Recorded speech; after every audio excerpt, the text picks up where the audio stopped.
அன்னைக்கு மலையோட என்னுடைய லீவ் ரொட்டீன் உங்ககிட்ட ஷேர் பண்ணியிருந்தேன்.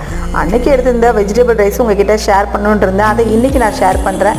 நான் 1/2 கிலோ ரைஸ் ரெடி பண்ணேன். பாஸ்மதி ரைஸில் தான் ரெடி பண்ணேன். நான் எப்படி செய்வேன்றது அப்படியே உங்ககிட்ட ஷேர் பண்ணுறேன். ஆயில் சேர்த்துக்குங்க, கீ கொஞ்சம் சேர்த்துட்டு பட்டை கிராம்பு சோம்பெல்லாம் சேர்த்து ஒரு 3 வெங்காயம் சேர்த்து ஒரு 4 பச்சை மிளகா சேர்த்துக்குங்க. இதுக்கு பச்சை மிளகா காரம் மட்டும் 2 ஸ்பூன் இஞ்சி பூண்டு பேஸ்ட்டும் சேர்த்து நல்லா வதக்கிட்டு 3 தக்காளி சேர்த்துக்குங்க. அதோட புதினா கொத்தமல்லியும் சேர்த்து வதக்கிக்குங்க. காய்கறியும் சேர்த்து நல்லா வதக்கிக்குங்க. ஒரு குழிக்கரண்டிக்கு தயிர் சேர்த்துக்குங்க. பேக்கெட் தயிர் சேர்த்துக்குங்க. புளிச்ச தயிர் சேர்த்திங்கன்னா நல்லா இருக்காது, ஏன்னா க்ரீமி டேஸ்ட் வரணும். அதனால தான் அந்த தயிர் தான் அந்த டேஸ்ட்டே கொடுக்கும் உங்களுக்கு வெஜிடபிள் ரைஸுக்கு.